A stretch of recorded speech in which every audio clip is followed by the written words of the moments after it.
সিনেমায় সঙ্গীতের অনিবার্যতা নিয়ে যতই দ্বন্দ্ব থাকুক, ব্যবহারের দিক থেকে তা এড়িয়ে যাওয়ার উপায় অন্তত বাংলা সিনেমায় কখনোই লক্ষ্য করা যায়নি।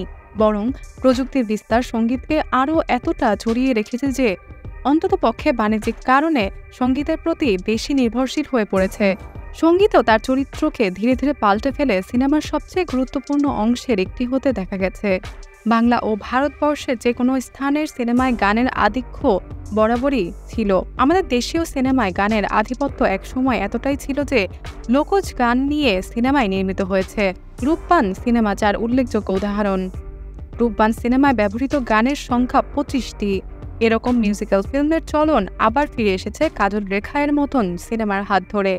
এই সিনেমায় গানের সংখ্যা প্রায় 30টির মতন। গান যে সিনেমার ব্যবসায় প্রভাব ফেলে তা বড়সড় উদাহরণ বেদের মেয়ে জ্যোৎস্না।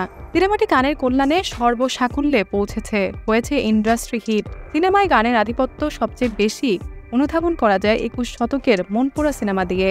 সিনেমার গানগুলো এত পরিমাণ জনপ্রিয়তা পায় যে গান শুনতেই মানুষ হলমুখী হয়। 90 দশকে তো প্রতিটি সিনেমায় একাধিক হিট সুপারহিট গানের দেখা পেয়েছি আমরা। এরপর আস্তে আস্তে সেই ট্রেন্ড হারিয়ে ফেলা সিনেমার গানে প্রাণ ফিরে পেয়েছে বছর দুয়েক হলো। ও প্রিয়তমা, ঈশ্বর, গাছ হয়ে বলো এর মতো আলোচিত গান মানুষের মুখে মুখে ফিরেছে।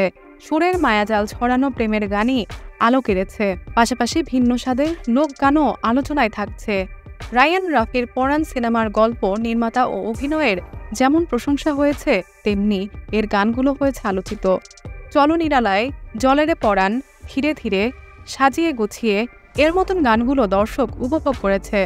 সম্প্রতি সময়ে সবচেয়ে আলোচিত হাওয়া সিনেমায় সাদাকালা গানটি সিনেমার গানে এক আলাদা জোয়ার বয়ে দিয়েছে। বিশেষ করে এই গানটির বড়সড় ভূমিকা আছে সিনেমা হিটের পেছনে। এছাড়াও এই সিনেমার 8টা বাজে দেরি করিস না ও এ হাওয়া গান দুটো মুগ্ধতা ভরে দর্শক উপভোগ করেছে। তেমনই গত বছরের ঈদে প্রিয়তমা ও সুরঙ্গ সিনেমার গানগুলো বেশ ইম্প্যাক্ট ফেলেছে দর্শকের মনে। প্রথমবারের মতো কোনো বাণিজ্যিক সিনেমার গানে পাওয়া গেছে সুরকার প্রিন্স মাহমুদকে। প্রিয়তমা সিনেমায় তার সুরে ঈশ্বর গানটি শ্রোতাদের হৃদয় ছুঁয়েছে। সোমেশ্বর অলির কথায় এই গানে কণ্ঠ দিয়ে পরিচিতি পেয়েছেন তরুণ গায়ক রিয়াদ। তাছাড়া ও প্রিয়তমা গানটিও পেয়েছে দর্শক জনপ্রিয়তা।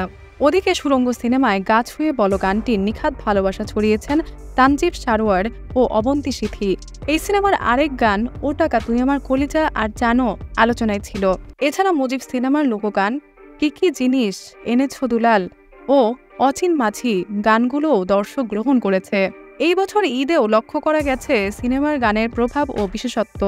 তুফান সিনেমার মিউজিক ডিপার্টমেন্ট নিয়ে রায়ান রাফির এক্সপেরিমেন্ট করেছেন বেশ। রেখেছেন সকল মেলোডি, আইটেম, র্যাপের মতন ভিন্ন জনরার গানগুলো।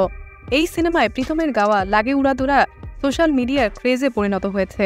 তাছাড়া কণার গাওয়া দুষ্টু কোকিলে তৈরি হয়েছে লাখো রিলস ও শর্টস ভিডিও। হাবিব ওয়াহিদের এসে যায় গানটিও ছড়িয়েছে মুগ্ধতা। সিনেমার মিউজিক অ্যালবাম ইতিমধ্যে চার্ট বাস্টার। এত সবকিছু পর্যালোচনা করে এটা বলা যায় যে সিনেমার গান হিট তো সিনেমা হিট। গানের সুর, কথা, ভয়েস এবং পিকচারাইজেশন যদি ভালো হয়, দর্শক শ্রোতা গ্রহণ করে, তবে সিনেমার প্রতি আগ্রহটাও দ্বিগুণ বেড়ে যায়। তাই সিনেমায় হিট গানের বিকল্প যেমন নেই, তেমনি গানের মধ্যে মৌলিকত্ব থাকাটাও ইম্পর্ট্যান্ট।